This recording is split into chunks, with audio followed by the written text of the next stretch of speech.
Naomba kusoma sasa hotuba ya mgeni rasmi Mheshimiwa Mathias J. Kahabi, mkuu wa wilaya ya Ngara, wakati wa kufungua mafunzo kwa waheshimiwa madiwani wilaya za Ngara na Biharamulo leo tarehe 4 Februari 2026. Mheshimiwa mwenyekiti wa halmashauri ya wilaya ya Ngara, Mheshimiwa mwenyekiti wa halmashauri ya wilaya ya Biharamulo, waheshimiwa madiwani kutoka halmashauri za Biharamulo na Ngara, wawezeshaji kutoka chuo cha serikali za mitaa Hombolo, ndugu katibu tawala msaidizi usimamizi ufuatiliaji na ukaguzi kutoka ofisi ya mkuu wa mkoa wa Kagera, wakurugenzi wa halmashauri za wilaya ya Biharamulo na Ngara, wataalamu ngazi za mkoa na halmashauri, waandishi wa habari, mabibi na mabwana, kazi na utu.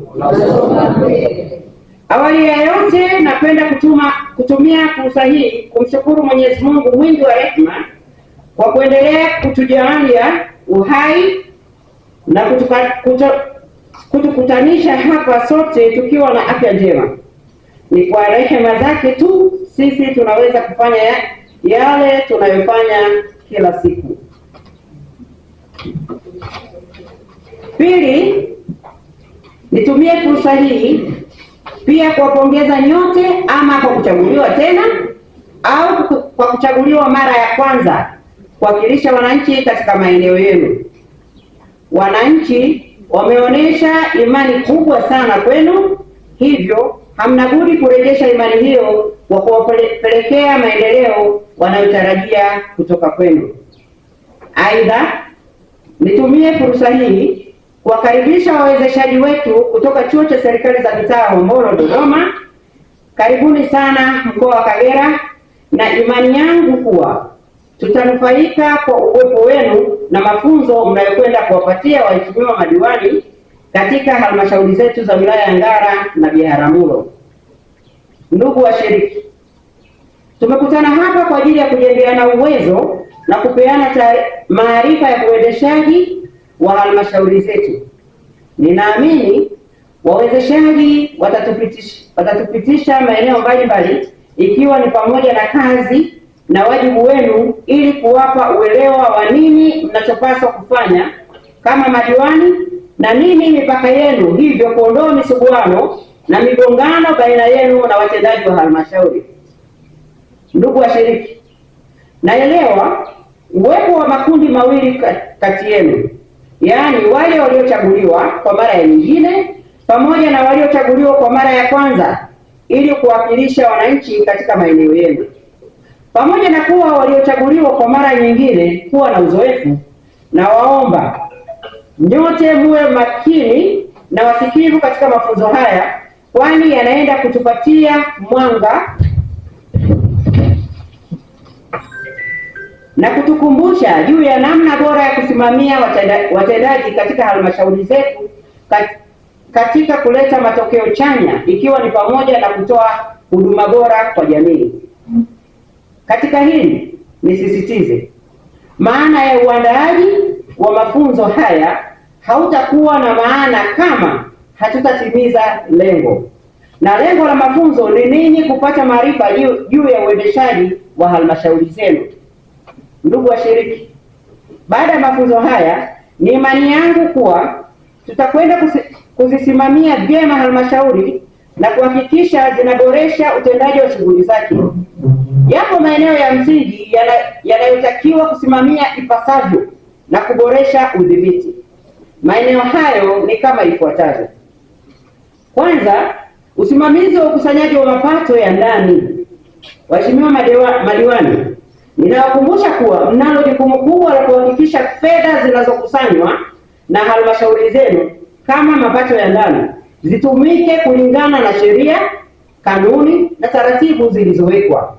Hakikisheni fedha hizo hazitumiki kama fedha mbichi, bali utumikaji wake ufuate sheria, kanuni na taratibu za fedha. Aidha, ninyi waheshimiwa madiwani huko katika maeneo yenu mnatakiwa kusimamia ukusanyaji wa mapato na kushirikiana na wataalamu wa halmashauri kubuni vyanzo vipya vya mapato ili kuongeza mapato kwa ajili ya utekelezaji wa shughuli za maendeleo kwa wananchi. Pili, usimamizi wa utekelezaji wa miradi ya maendeleo. Miradi mingi ya maendeleo inatekelezwa katika maeneo yenu. Ni jukumu lenu kufanya ufuatiliaji na usimamizi wa utekelezaji wa miradi hiyo.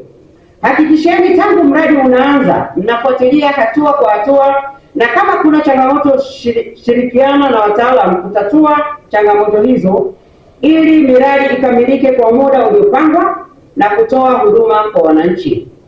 Kumbukeni, serikali ya awamu ya 6 inayoongozwa na Mheshimiwa Dr. Samia Suluhu Hassan inaendelea kutoa fedha nyingi za utekelezaji wa miradi mingi ya maendeleo kwa wananchi.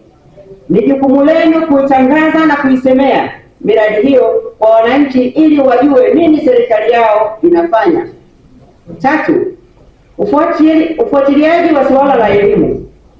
Hadi sasa katika mkoa wetu takwimu za uandikishaji wa watoto kufikia tarehe 30 mwezi wa kwanza 2026, awali ni 69%, darasa la kwanza 79.7% na kidato cha kwanza 70.71%.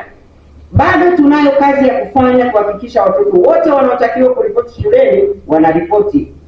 Waheshimiwa madiwani, ni wajibu wenu kulisimamia hili kwa kushirikiana na watendaji wa vijiji na kata. Jambo lingine, tusimamie suala la chakula shuleni ili watoto wetu waweze kusoma bila kusumbuliwa na njaa. Hamasisheni wazazi kuchangia chakula. Pia shirikianeni katika kudhibiti mdondoko wa wanafunzi shuleni.